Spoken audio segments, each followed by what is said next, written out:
about how to soaring high in storms. Say with me, soaring high in storms. And before I start my sermon, I'd like to say Happy Mother's Day to all the Happy Mothers in this room, just few of us, okay, including me.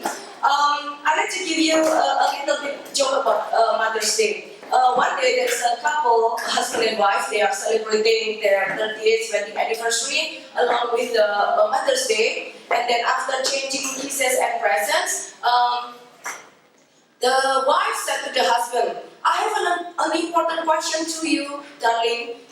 Can I ask you? And then the husband said, yes, just ask me right now. And then the wife said, please tell me and be honest. What do you think I look after 30 years of marriage with you? How do I look like today? And then the husband looked at the wife for a while, and then the husband looked like this. Oh, darling, you are to me is A, B, C, D, E, F, G, H, I, J, K. Right? And then the wife got confused, and then she asked him, and what does all that alphabet stands for?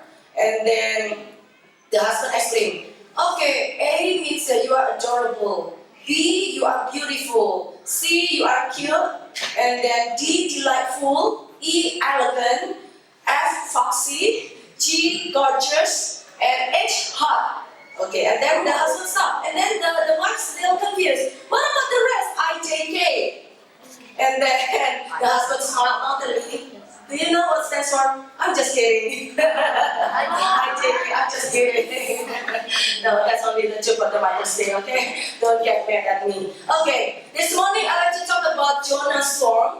If you can, yes. How many of you have watched the theater in Lancaster about Jonah? Okay, that's the recent drama that is going on in Lancaster. But I'd like to tell you something else about Jonah Storm here.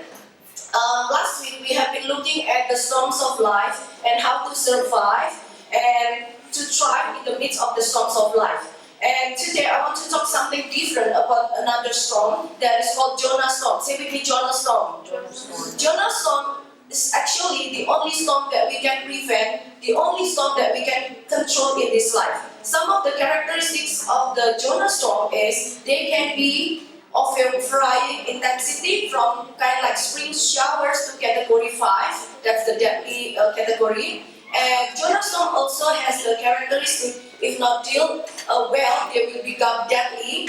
And also, this is the only storms that we can control, we can prevent to happen in our lives. And these kind of storms represent showing us there is a fundamental spiritual problem is going on in our lives. So let's take a look from Jonah chapter 1, verse 1 to 3. I'd like to talk this Jonah Storm into two parts. The first one is we'd like to see the causes, and then the second part we'd like to see the prevention or the responses. Now let's read from Jonah chapter 1, verse 1 to 3. Let's read this together. 1, 2, 3. The Lord gave this message to Jonah, son of Amittai. Get up and go to the great city of Nineveh. Announce my judgment against it, because I have seen how wicked its people are. But Jonah got up and went in the opposite direction to get away from the Lord. He went down to the port of Joppa, where he found a ship leaving for Tarshish. He bought a ticket and went on board, hoping to escape from the Lord by sailing to Tarshish. So that's kind of like the summary what's going on with the Jonah Storm today. And like I said to you, let's take a look from the first part. What caused Jonah's storm? Can you show Jonah's storm? What is the causes? The first cause of Jonah's storm is, next slide please. Say with me, disobedience.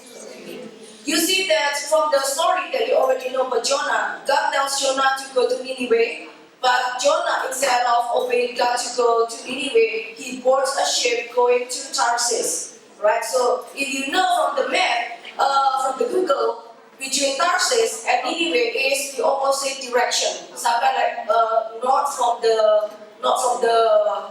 what is that? South or east from the west. That's really far away. Nineveh and Tarshish. And as you know that sometimes in this life, most of us act like Jonah.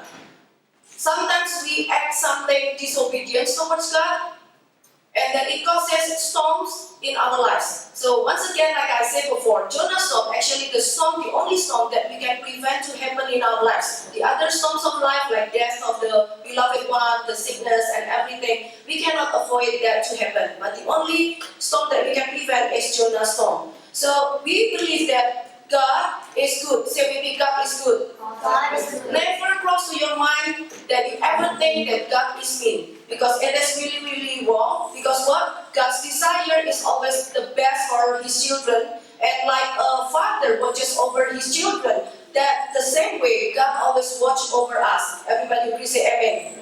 Alright? So sometimes and often the times God gives us this kind of direction, instruction for a reason, that is to protect us, to prosper us. But many times we as the children, we do not want to follow and obey what is God instructing in our lives. We try to escape, we try to disregard it, we try to disobey it. Then what happened is that suddenly the storm like Jonah storm coming in our way. So the process of Jonah storm, the first one is disobedience. So say with me, I must obey to God's instruction. Okay, the second cause of Jonah storm besides disobedience is self-indulgence. Say with me, self-indulgence. What I mean by self-indulgence is how you pamper yourself and you put stress on the I part. It means that I want this, I deserve this, I need this, and then and then like that. And Jonah, for example, like Jonah put forward himself instead of God's will. Jonah did not want to do what God said to him. Instead, he is willing to pay the ticket, the ship ticket, to go to the other direction than what God told him to do. So it is really, really important in our lives. There is a huge difference between what is good and what feels good. Say with me, what is good is different from what feels good. If you understand that, sometimes we know that there is a huge difference between right and wrong, good and bad, right? But sometimes when we fall into sin, sometimes sin might feeling good for a moment for us to do that. But as Jonah, and he would tell all of us here, that sin always takes us further than we want to go, and also sin always keeps us longer than we want to stay, and sin always costs us more than we want to pay. So really, really, this morning, I'd like to encourage all of you to obey God's instruction, but also not to put stress on the I part, but you have to obey more to do God's will. Everybody please say amen. The third process of Jonah's storm, besides disobedience, self-indulgence, also spiritual disregard. Say with me, spiritual disregard. Means that spiritual negligence. It means that you don't care about the spiritual things that is going around you. The scripture says that the fear of the Lord is the beginning of wisdom. Say with me, the fear of the Lord is the beginning of wisdom. I know that most of you here are students in the school, right? So if you and I want to be a smartest kid in the school, if you want to obtain the wisdom from heaven, there is nothing else that you have to start in your early life having the fear of the Lord. So with me, I must have the fear of the Lord. From Jonah's life here, we see that he disregarded or he doesn't care about the spiritual war that was raging around him.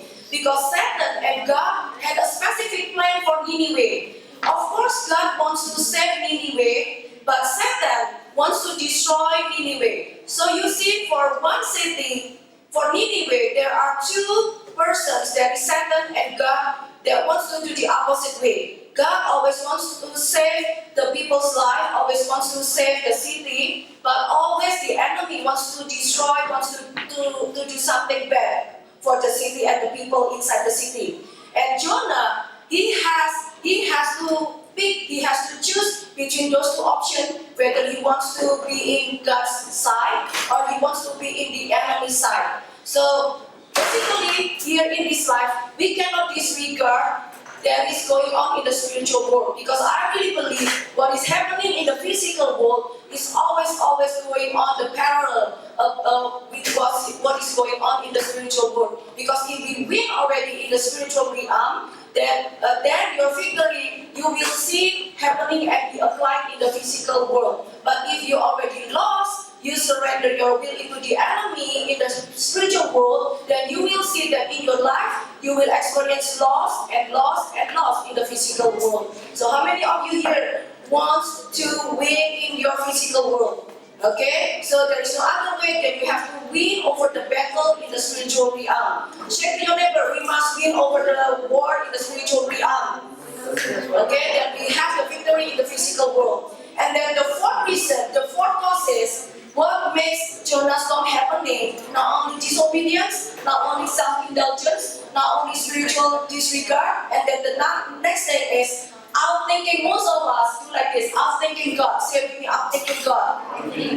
What do I mean by outthinking God is sometimes because we are smart, because we know a lot of things, sometimes we think that we know better than God what should be done. Alright? Because when Jonah has the instruction to go to Nineveh to save the Nineveh people and the city, he thinks that I am smarter than God. I know what is better to do than to save Nineveh. Because if you know from the history, Nineveh is the enemy of Israel. And Nineveh people are the meanest people in the world. They will kill the people, beheaded the people. Even when they found a pregnant woman, they will use the sword and then slice open the belly and then kill the unborn baby. That's how the description how mean people in Nineveh. That's why we can understand as a human being, Jonah did not want God to save Nineveh people, but believe once again and trust that God is a good God. So we mean God is a good God. Even though Nineveh people that mean, He still loved. He did not want to see the Nineveh people go to hell. He wants to use Jonah to preach the gospel to Nineveh people in order to save Nineveh people. But look what Jonah do. Jonah bought the ticket and go to other direction. And when the storm's raging, he said to the crew in the ship, just throw me overboard. It means that I do not want to go to Nineveh. Instead, throw me over the board so I will be engulfed by the sea. I will be drowned. I will die. That way I will not need to go to Nineveh. So Jonah really has a hardened heart. He did not want to see Nineveh people got saved.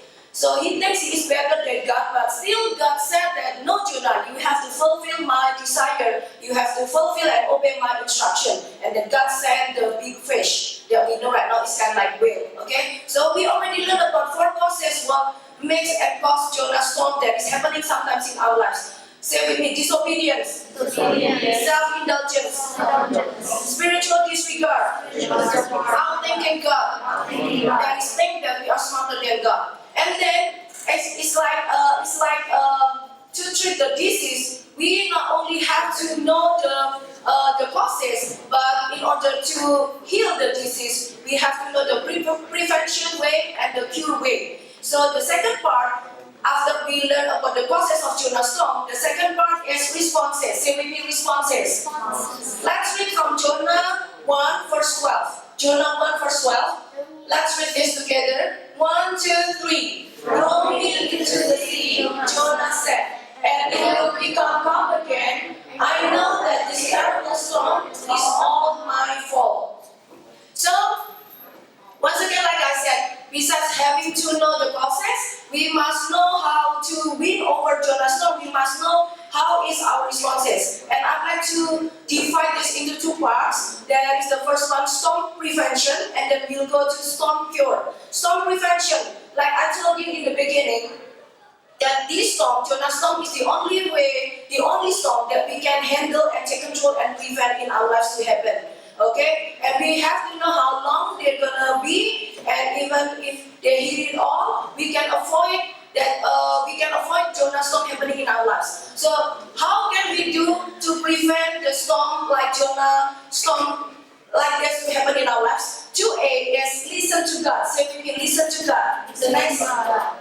So, in order to prevent Jonah Storm happening in our lives, we have to listen to God. So, we already know that God, Jesus, already gave us the both map for life, that is our Bible. Say with me, the Bible is the roadmap for life given to me from God. So if we follow carefully about what is written in the Bible, then we can win over Jonah Storm. We can prevent from Jonah Storm to happen in our lives. This is the same way that God said to Joshua as he entered the promised land. God told Joshua, saying that this book of the law shall not depart from your mouth, but you shall meditate on it day and night, so that you may be careful and do according to all what is written in it. For then you will make your way prosperous, and then you will have success. So how many of you here want to have success in your life? There is no other way than you have to listen to God's voice that is in the Bible. Check your neighbor once again. You and I must read diligently the Bible every day. Okay? So, read the Bible, listen to God is one of the ways to prevent Jonah Storm to happen in our lives. The second prevention is obey God. Say with me, obey God. After you listen to God's voice in the Bible, there is no other way that you have to follow it. You have to act upon it, because if you just listen and then you close the Bible and you do not live according to it, then still Jonah Storm will happen in our lives. So the second prevention is to obey God.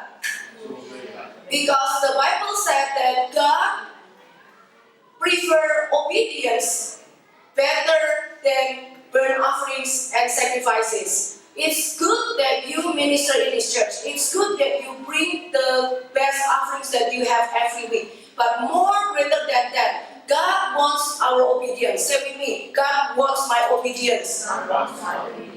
Because the Bible also explains that rebellion, that is the enemy or the reverse from the obedience. Rebellion is the same as the sin of divination. Rebellion is the same with iniquity and idolatry. So if you disobey to somebody or a leader or authority in your life, it's the same thing that you do the witchcraft. It's the same thing that you worship an idol in your life. So obedience in God's kingdom is really the greatest matter in our lives. It will determine whether our life will be successful or whether our life get hit by the Jonah Storm. Okay? We know that we live in a world where many Christians only worship God and obey God only on Sunday, but then they live like there is no God during Monday until Saturday. But I really want and encourage everybody, especially people who come to BMC Church, that we will worship God no matter what day. We will obey Him no matter on Sunday, Monday, Tuesday, Wednesday, whatever day it is. We will obey God, we will worship God with a true heart. Everybody will say amen. Okay? And then the second category, not only we want to see the prevention, we want to know the storm cure. The storm cure is no other way than we have a true repentance. Say with me, I must have true repentance. If you find yourself in the midst of Jonah Storm, there is only one way out for God to stop Jonah Storm hitting in our lives. There is having a true repentance. Say with me, having a true repentance. Because when Jonah still hardened his heart, he did not want to go to Nineveh, and then after the crew of the ship threw him in the ocean, and then a big fish swallowed him, and for 3 days and 3 nights, Jonah really, I believe, was in a difficult situation, was in inconvenient situation. Can you imagine when you end up inside the big belly? Can you imagine for 3 days and 3 nights? All is stinky, all is what else? Wet, and what else? Can you imagine? No? It's really inconvenient situation. And then there is the hardest lesson Jonah get from the Lord. And then finally at the end of the 3 days, fortunately Jonah repented, and then he said to God, I'm willing to obey your instruction to go to Nineveh. And then the great fish miraculously threw Jonah out, and then he landed on the beach of the Nineveh island. So if it is not from God's will, he will be thrown out not from the mouth of the fish, he will be out from the tail of the fish. And you know what happens if you you are up from the fish tail, okay? It's not nice at all. So once again, following better advice, listening more to God, obey Him, and act upon God's instruction book, that is the Bible. Those are things that really save us from and preventing us from Jonah storm to happen in our lives. So this morning, we already learned the cause of Jonah's storm. That is because of disobedience, self-indulgence, spiritual disregards. Outthinking God means that we are thinking we are smarter than God. And then the responses towards Jonah's storm divided into two. Storm prevention, we have to listen to God, we have to obey God, and storm cure, we must have true repentance. So this morning we have the Holy Communion. I invite everybody to stand up, the musicians to go back, and the singers help me to lead the song.